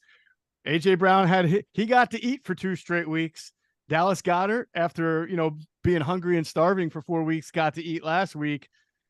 At what point does Devontae Smith say, "Hey, when's it my time to get the ball?" Because I see 2 Jets backup corners today. Well, he definitely showed a little frustration on the sideline. It got caught. Yeah. And I'm pretty sure that conversation is being had. It's only one football, but historically, the squeaky wheel gets the grease. Yeah. Especially with this coaching staff. So I definitely can see Devontae Smith having a monster game this game. Especially with so many backup corners. And there's going to be situations today because they play man. We may see a lot of go balls, and Devontae Smith is to me is our best option when it comes to just vertical routes. Mm-hmm. And when you have a defensive line that can get after it, front seven that can get after it, and you got a team that plays so much man, that means that there's going to be some throw up balls today. You may see 3 or 4 of those happen.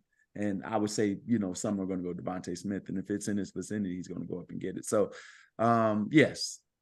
Yeah. I would pitch a fit all the time with this coaching staff. It's funny because you had brought up that deep over to Quez Watkins, that maybe if it's Olamide Zaccheaus, right, it's caught because he runs it out differently. But I recall on that play, Devontae Smith was wide open on the shallow cross.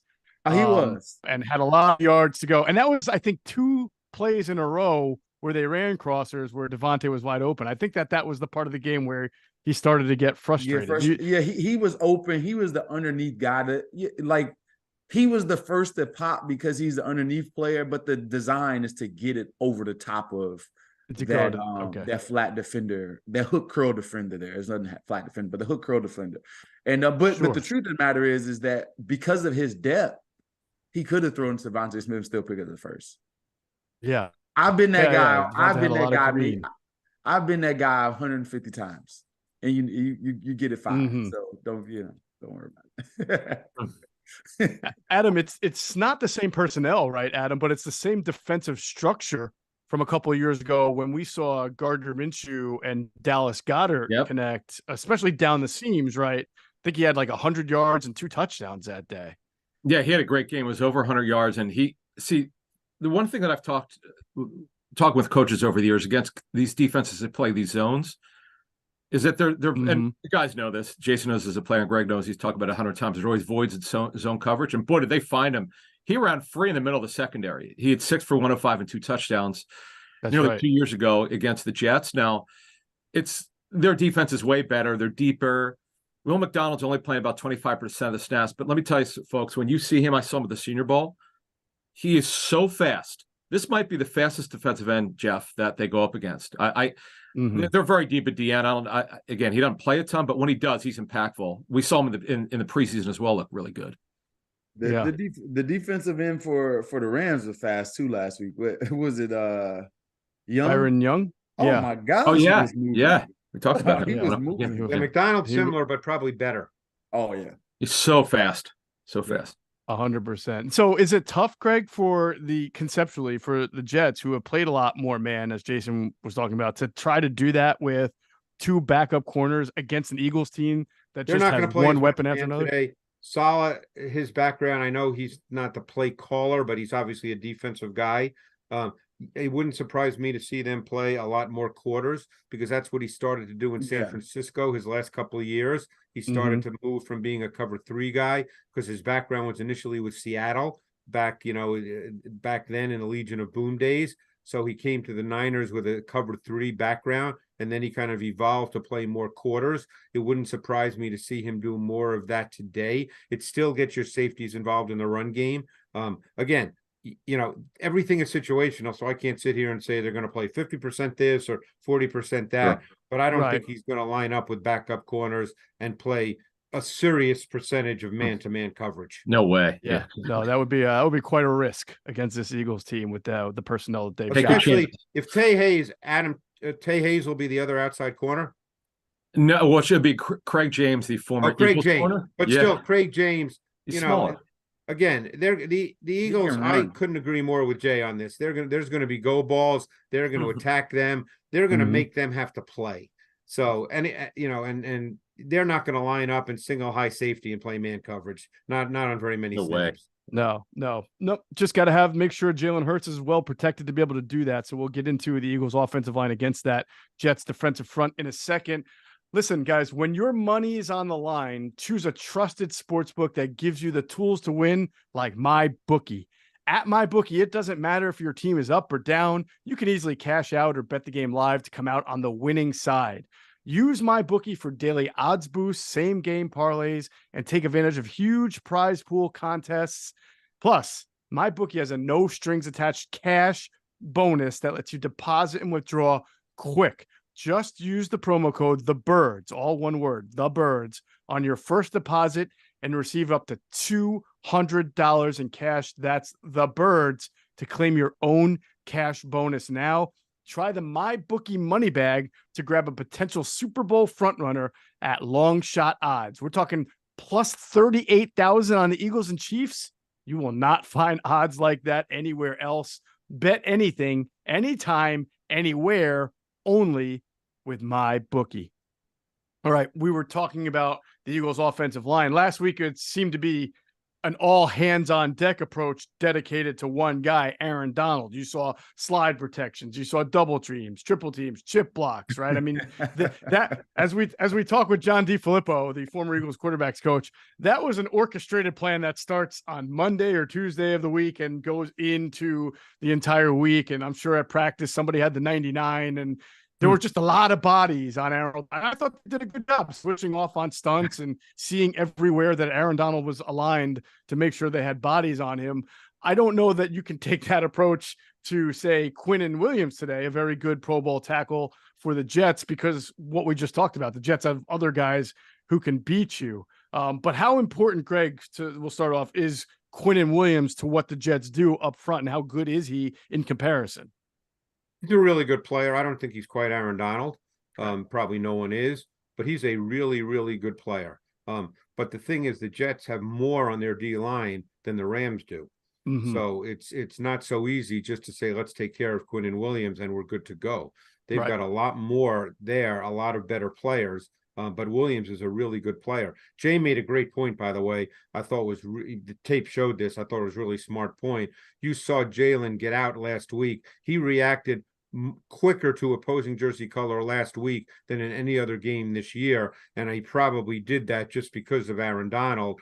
But, he hasn't really, we hope he may do that today. We don't know the answer to that. But last week, he was really quick to get out of there. But the interesting thing about quarterbacks like Jalen is they can be quick to get out and then run for 14 yards for a first down. Mm-hmm. I always wondered in meetings what they say. Did they say, great job, Jalen? Or do they say you got out of there too quick? I always wonder about that stuff. But he certainly has the ability to do that. And that's the thing you have to be aware of as a defense. You can put together a great rush plan and feel like, hey, we can get him to move.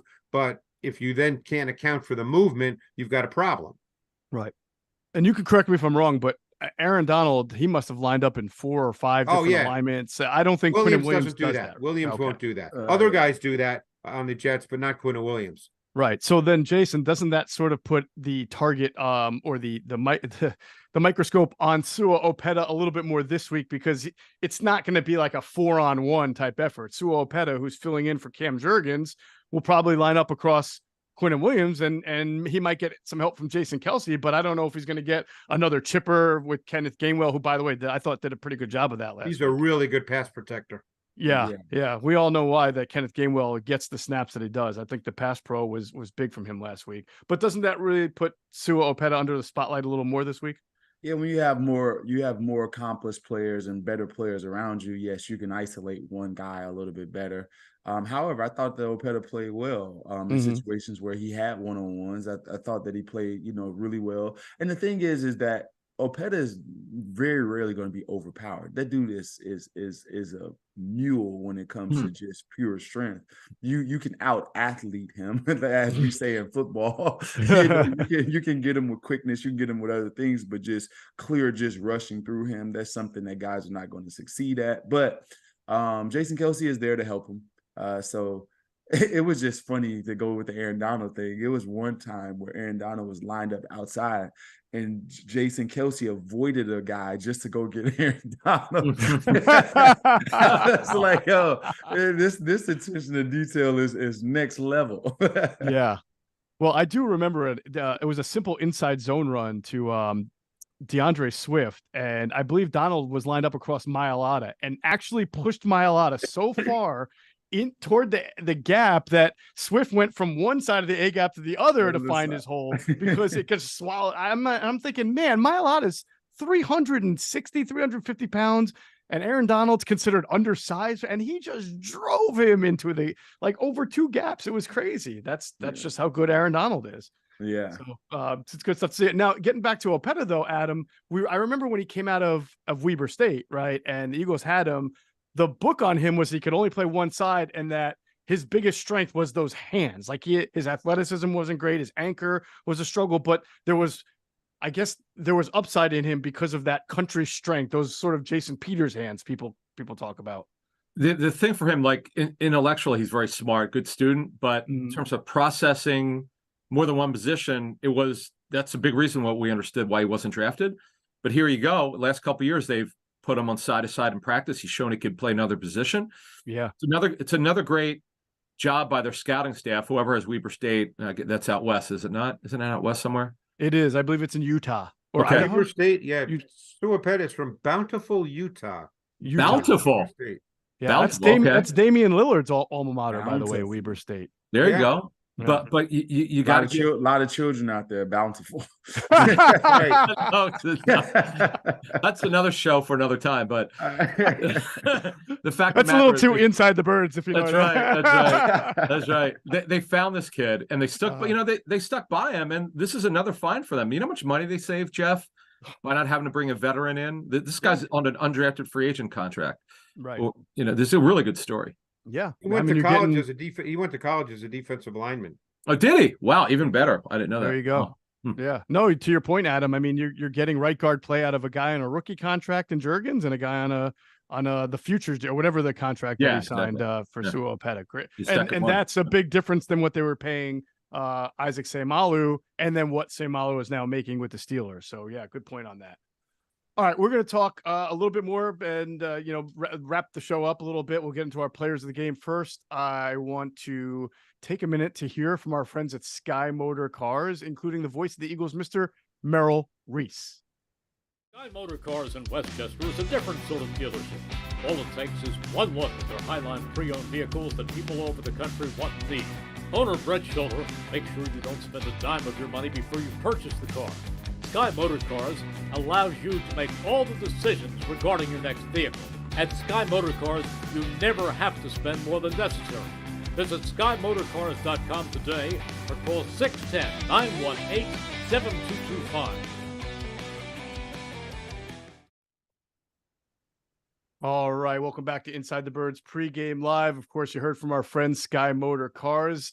Go visit them out in Westchester, PA. And if you do, make sure you tell them Adam and Jeff sent you. I also want to take a moment, as we always do, to thank our production team of James and Zack. They are back behind the wheels again, bringing Inside the Birds pregame live to you guys in high definition with new graphics, videos, and more. And we just want to always thank them for all the behind the scenes work that brings this show to life. They do a tremendous job. Thank you so much, James and Zack. All right, we'll wrap this up because I have a question for Jason and Greg, who are studying the tape, because we've talked about Jets defensive front, how good it is. Sacks are not always an example or a great illustration of how good a defensive front is, but the Jets don't have that many. It's not like they've hit quarterbacks at a high rate. They only have 11 sacks, and in fact, they've given up 15. But they do have an excellent red zone defense. They've allowed just 4 touchdowns to opponents in 13 trips this year. Is that where, Greg, you've seen their fast linebacker, things are condensed in the red zone? Is that where their linebacker duo really helps them the most? I mean, I think that's a factor for sure. And again, the sacks thing is a tough deal because they do get people around the quarterback. And again, I remember having a great conversation with Dick LeBeau years ago when I did the book with Jaws, and he always talked about making the quarterback speed up. And I think in the red zone, things are faster anyway. But their linebacker speed is really, really noticeable on tape, Jeff. Really noticeable. I mean, again, I can't think of every team right now, but I'd be hard pressed to find another team with that kind of speed, pure speed at the linebacker position. And I think Whitehead, to me, at safety is a very savvy player, not a super high level athlete. Like you wouldn't say he's one of the best athletes at safety in the league, but I think he's a savvy player. I think he sees things well. He positions himself well, and all that factors in certainly in the red zone. Sure. So go ahead. And and just the history of Salah and the Legion of Boom and that, those teams always have been really great in the red zone. It's all the 49. Those teams have always been really well. Though they mix up coverages, can play cover 4, can play man in situations, and you can't do that, the sack numbers, without pressuring the quarterback. You just can't. Like Greg said, they may not get the job sealed, and a lot of times that has to do with the quarterback. Quarterbacks cannot take sacks. If they can check the ball down, they can get rid of the ball, So, but if you have a guy that's hell bent on making a play, being special, that's when sacks come a lot of times. But they get guys around the ball, and so I just wouldn't say that Greg is definitely correct. What I see on tape, they get a lot of guys around the ball. So the Eagles have struggled actually in the red zone. Their offense is, I think, bottom 3rd in the NFL. And you made the point, this is a bombs away type of game. So is it going to be feast or famine for the Eagles here? I mean, are they going to be trying to get the 40 or 50-yard touchdowns? But if they get into the red zone, it's going to be a little bit more difficult, where they've struggled this year. And why would you, if you were to come up with a reason why they've struggled in the red zone, what have you seen? Is this question geared to me? Or it is. Greg? You can answer it, Jay. Oh, why have they struggled? Dang, I haven't like studied this in particular. So now I got to go back through the Rolodex of plays in the red zone, like just on the spot here. I will say it was a very nice red zone touchdown last week that Jalen Hurts threw to Dallas Goedert. That was beautifully designed. Manipulated the safety. Yeah, they knew exactly what they were going to get. That was beautifully designed. Mm-hmm. Yeah, but they've not run the ball well. Let Greg go. Maybe I can jog my memory on some plays, but I wasn't ready for that question. Those are I always find those questions to be tough. It's 5 games. I don't know if it's a great sample size. They did have, as you said, Jeff, that really good red zone touchdown last week, where I thought they really understood the coverage. They knew what they were going to get. They attacked it. They attacked it with the route concept, and then Hurts did a great job holding the safety that he had to control. We'll see as they continue to go forward. I don't know if I, at this point in time, say, boy, it's a big problem. I think Adam and I talked on the podcast that the Eagles are too talented offensively to just all year long not be good in the red zone. They just have too many good weapons. Sure. And the one... Oh, go ahead. I'm just going to say the one area where I think they could do a little bit better job is getting the backs out of the backfield in the red zone. Like, the backs targets are way up overall, but wheel routes, getting Gainwell, particularly Swift, on a linebacker, they're going to win that battle, particularly Swift. I'd like to see that happen. That's one area, because John DiFilippo told us, we were talking to John for Patreon this week, and he talked about the tight red zone. It's harder. It's condensed. It's about matchups and execution, and that's an area, Jeff, is getting those backs on linebackers. Red zone is hard because it's either matchups or it's route combinations that displace defenders, and then your quarterback has to be really quick with his throws. I mean, that everything has to be speeded up in the red zone. I'm not saying Jalen Hurts can't do that. That's not my point at all. But you're either matching up, we see fades and that kind of stuff. Those are matchup throws, on the outside, or you have route combinations where you've got to get defenders moved just enough that the quarterback can then drill it in there. Yeah. Jay, final point. So my thing on this is that one area could be, not saying that it could be, just looking at something that's kind of like jogged my memory. The Eagles were really good at rushing the ball in the red zone last year. And you can tell by the number of touchdown attempts for Jalen Hurts. We haven't seen the quarterback design run implemented in the game plan. There's a few games last year that Jalen Hurts won just because of quarterback draws and design runs last year. So maybe that may be a big problem, or something that's preventing them is the lack of production in quarterback design runs in the red zone area, and the running game being effective in the red zone. So that could be. All right. We'll see if it happens today.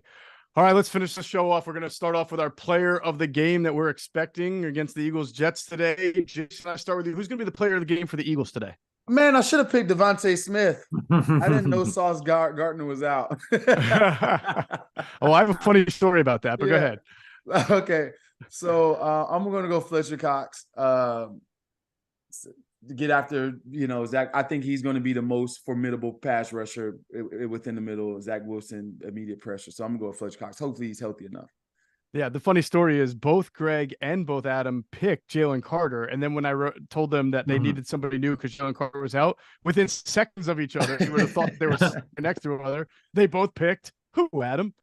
Well, Devontae Smith, and we were talking about, Jason was talking about it earlier. I mean, he's their best deep guy, and particularly with Watkins out. You could argue he's their best route runner. Probably is. In fact, it's not even an argument. He is. He's such a great player. And the reason why I picked Goddard going into the game last week is because he had not been getting the football. Well, what just happened? He's not getting the football. He's going to get it this week. I think we all agree with that.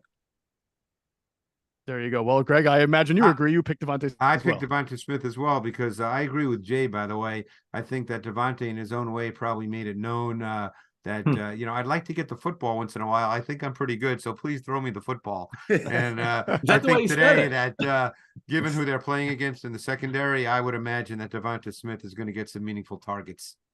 There you go. All right, Jay, I was with you, though. I went defensive line, seeing this this Jets offensive line that's in flux right now. And I went with the guy we said doesn't get enough credit, and that's Josh Sweat. I think he's going to be a major game wrecker today. And he's not going to be the guy who's creating. He's going to be the guy who finishes the pressure and gets the sacks and probably produces a forced fumble or maybe a rushed pass to an interception as well. We'll get into the game. Obviously, the Eagles, again, 6.5-point road favorites, over under, I believe I said of 41 and over under of 50. So that's what the latest was. It may have changed, by the way, with the Sauce Gardner news, but Jason, 41.5. Yeah, it's actually 41.5. Oh, 40. So it is 40. Okay. I don't know why I had 50 there. 41.5. So Jason, tell me, what is the score of today's game? I believe I told you 27-17. You did. Yeah, I believe it 27-17. I think, I think we'll get after him a little bit. I think it'll be closer than most people. Sure. All right, that's still a cover and an over though for you. Yeah, Greg. I have no idea I can't remember what score I picked, but I think I picked a pretty lopsided score because just based on film study, I just struggle with the Jets being able to score meaningful points, unless it's a crazy game with turnovers, punt returns, things of that nature. But if it's a normal game, did I go 31-13, something like that? No, you went 27-10. There you go. Same ballpark. Close enough. Yeah. There you go. Cover and an under. All right. Adam, who wins today by how much? Yeah, I know it's going to be very windy. It looks like the rain has stopped, so that won't be a factor, but not great conditions. And overall, the Jets have problems scoring. The Eagles, despite all their injury issues in the back end, I just don't think the Jets will be able to protect. I've got it Eagles 23, the Jets 13. 23-13. All right. A very typical Adam Caplan cover and under on that prediction right there. I was wrong last week. I will finish it off. I did over. Yeah, I know. That was your outlier week last week.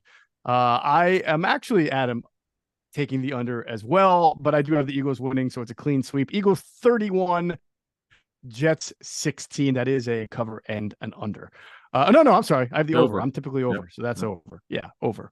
All right. Big thanks to Ocean Casino Resort, My Bookie, Sky Motor Cars, PHL Sports Nation, our great producers, Jason Zach.